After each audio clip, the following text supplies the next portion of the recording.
no nosso último bloco, conosco a doutora Liz Baini, e deixamos no bloco anterior o comentário, a notícia, digamos assim, a informação de que no nosso estado e em outros estados as pessoas, alguns empresários da noite estão organizando festas de Réveillon com venda de camarote, música e muita bebida, muito som, muito divertimento. Esse é o outro lado, digamos assim. Esse é o lado realmente que nós falamos dos mecanismos maníacos de negação, rebaixamento, a onipotência e excisão. E a negação, sobretudo, né? A negação realmente que o vírus existe e que nós estamos ainda em plena pandemia, claro. E que isso está onipotência porque estão acima do bem e do mal. Sim, com eles não vai acontecer nada. Não vai nem com as pessoas que estão ali. Rebaixamento porque rebaixa o perigo. Sim. Então, e se expõe horrores. Quando nós rebaixamos o perigo, nós estamos muito mais expostos a ele do que a pessoa que está adequada. Então, isso realmente é a doença que nós estávamos falando. A doença alegre, digamos assim. A doença alegre, que frente à alegria estão mais entregues vamos colocar ao vírus do que qualquer outra pessoa que vai passar com os familiares mais próximos, até para fazer uma festinha mais comedida na rua, cada um tomando seu copo, que confraterniza igual, não precisa ver grandes os abraços, mas pode brindarem, do que uma pessoa que vai colocar 2.000 pessoas dentro de um espaço físico. Quem promove está doente e quem vai está doente. Com certeza. Não ser que todas as 2.000 pessoas já tenham tido coronavírus. Bom, aí tá bárbaro. Coisa pouco provável. Todos estão imunizados, vamos lá, podem festejar, inclusive festejar que passaram pelo vírus e estão vivos. Eu acho interessante. Se as 2.000 pessoas não estão imunizadas, eu acho que realmente nós estamos na doença eufórica, na euforia desadequada. O indivíduo tem a menor capacidade de pensar com profundidade. Ele está na superfície, na crista da onda. Está na noite, na festa. Sim. E a vida não é só noite e não é festa. Nós temos que ter a capacidade de pensar, inclusive no bem do outro, na saúde do outro. Eu não posso propor algo que eu vou botar em risco a saúde. Sei lá, eu estou botando 2.000 pessoas. Sim, pode ser mais ou menos. Que eu vou botar em risco a saúde de 2.000 pessoas. Então eu tenho que ter o cuidado com essas. Se eu sou uma pessoa coerente, eu tenho que ter cuidado com essas 2.000 pessoas e não expô-los. E com o uso do álcool e outras coisas mais, que ficam muito mais vulneráveis a qualquer tipo de situação. Eu vou generalizar agora e vou trazer para a cabeça do ser humano, né? Isso é muito mais comum do que as pessoas imaginam. Porque se nós olharmos os vídeos, por exemplo, na praia, em determinadas praias, com aglomerações, ainda que seja ao ar livre, tudo, mas aglomeração, sem máscara, sem nada. Se nós olharmos alguns vídeos da Europa, por exemplo, depois da primeira fase de contaminação, as pessoas saíram, dançaram, festearam, foram a pubs. Os pubs na Europa, que são os bares noturnos fechados, são muito comuns e estavam tão lotados que as pessoas saíam para a rua. E era Europa. Ou seja, isso não é um problema de ser europeu ou latino, é um problema da cabeça do ser humano, que algumas pessoas perdem a capacidade de saber até onde pode ir a partir de onde não deve ir. Claro, mas aqui nós temos duas coisas. Primeiro, que a Europa não quer dizer que são melhores que os brasileiros. Com certeza, isso eu já me referi. Essa coisa de nós idealizarmos o de fora como referência, deu no que deu no primeiro momento do coronavírus. Na Itália, e aí fecha tudo, e a Itália é completamente diferente demograficamente, a distribuição demográfica, a população, a idade, o sistema de saúde. Bom, então é o ser humano que nós temos que falar. Eu acho que está bem que se perca e que não está adequado isso, mas também nós temos que ver as duas partes. Se nós vivemos 6 meses, 7 meses encerrados, sem possibilidade de se vincular de uma maneira mais interessante, é que nem panela de pressão. Vai explodir. Vai explodir. É uma questão de tempo.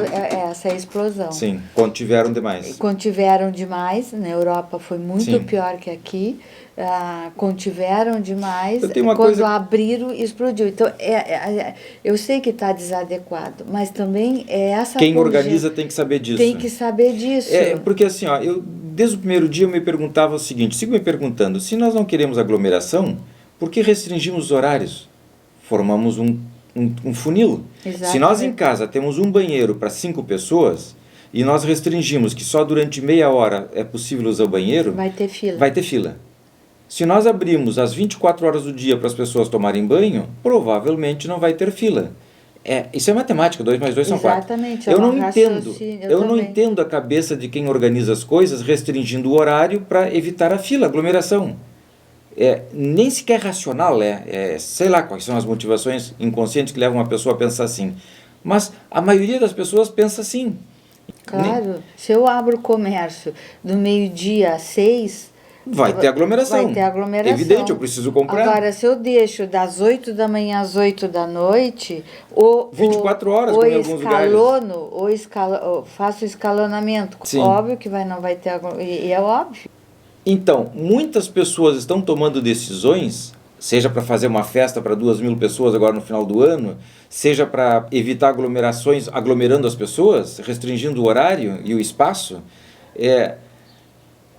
Desde o ponto de vista da ilógica eu consigo entender, mas são pessoas insanas que estão tomando decisões. Exatamente. Do ponto de vista da saúde mental. Da saúde mental. Eles, em nenhum momento eu vi, pelo menos aqui, próximo a nós, alguém com essa pandemia pensar em saúde mental.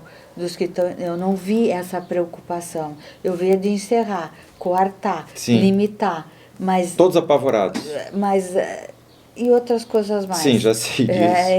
Mas eu não vi levar em conta que nós somos físico e psiquismo, físico, sim, e psíquico. Sim. Nós não somos um corpo sem um psiquismo que comanda, sim, com emoções. Eu não vi essa preocupação nenhuma. Bom, o ouvinte que nos ligou por último fazia referência a isso, né? Exatamente. Que a resposta que nós estávamos falando no início do programa, toda renúncia piora tudo.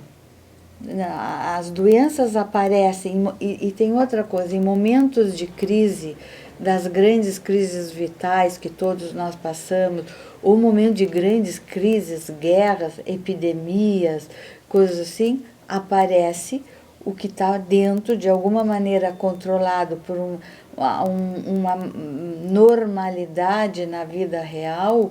Quando essa normalidade surge, vamos dizer assim, o que estava mais ou menos controlado, que são essas doenças psíquicas. Em, sim, momentos de crise, elas aparecem. As barreiras se rompem. Porque o ego se fragiliza. Sim, as defesas vão para o saco. E aparece tudo que estava dentro. Então, nós vemos pessoas mais odiosas, pessoas mais doentes, mais paranoicas. Os surtos, mais depressão, mais, sim, pessimismo. Porque isso, de alguma maneira, estava controlado por uma normalidade, por aspectos normais da vida real. Quando saem esses aspectos normais, caem, aparece tudo isso. Então, nós vemos muito mais isso. Que se diz que se vê o mais autêntico, que estava dentro. A pessoa se mostra mais, não consegue, a máscara cai. A máscara cai e não consegue controlar. Desesperadamente ela tenta controlar, mas não consegue. Sim. Isso nós vemos em grandes crises reais e crises vitais pela qual todos nós passamos. Então, esse é o ser humano. Vamos vendo, descascando aos pouquinhos a cabeça de cada um. E é legal nas crises, porque as crises realmente, como as máscaras caem, as defesas se fragilizam, um indivíduo que tinha, de alguma forma, conseguia mais ou menos se esconder atrás do faz de conta. Nas crises, o faz de conta desaparece, porque o sujeito não consegue manter o equilíbrio psíquico e se mostra como ele é. Claro. O bom, porque aqui a gente vê, através dos comentários, das posts nas redes sociais, nós vamos vendo o mundo interno de cada um, mais ou menos como ele é, no mais autêntico, no mais verdadeiro.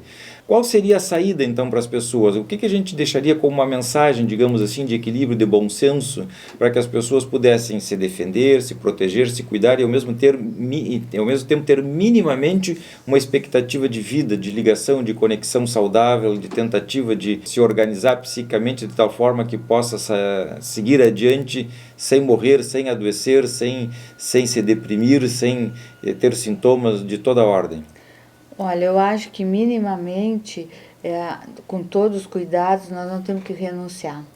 Essa é para mim, não renunciar aos vínculos, seja os vínculos afetivos, amorosos, familiares ou de amizade, não renunciar ao trabalho, porque o trabalho é algo que liga, que leva adiante, que cria um propósito, que faz com que nós nos vinculemos a outras pessoas, a outros objetivos da vida, tomando os cuidados e nos reunirmos. O que eu quero dizer aqui, nos reunirmos? Não nos reunirmos com aglomerações, mas podemos fazer uma janta e jantarmos juntos. Convidar um casal amigo. Um casal amigo, poder visitar os pais, não deixar o idoso isolado. O idoso tem que sair, ele tem que caminhar. Ele tem que tomar sol. Ele tem que tomar sol, para não fazer tromboembolismo, ele tem que caminhar, ele tem que se exercitar, ele tem que se vincular à vida, deixar ele vinculado à vida novamente.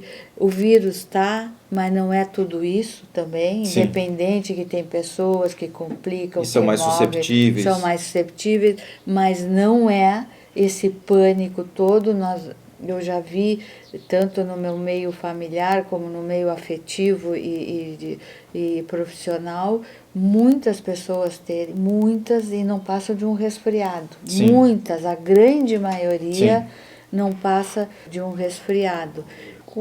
Alguns evoluem para pneumonia, mas nada que tenha que ir para o hospital. Independente que tem pessoas que realmente são mais sensíveis e com outras comorbidades e outro psiquismo acabam sucumbindo. Muito bem, doutora Liz, vamos terminar o programa de hoje com essa mensagem: viva a vida. Exatamente, se relacione. Se relacione. Desejar para as pessoas de casa que se conectem, que se liguem, que se cuidem, que tenham os cuidados necessários, mas que não deixe de viver a vida. Exatamente. Então tá, assim nós vamos nos despedindo e até a semana que vem. Um bom fim de semana para todos.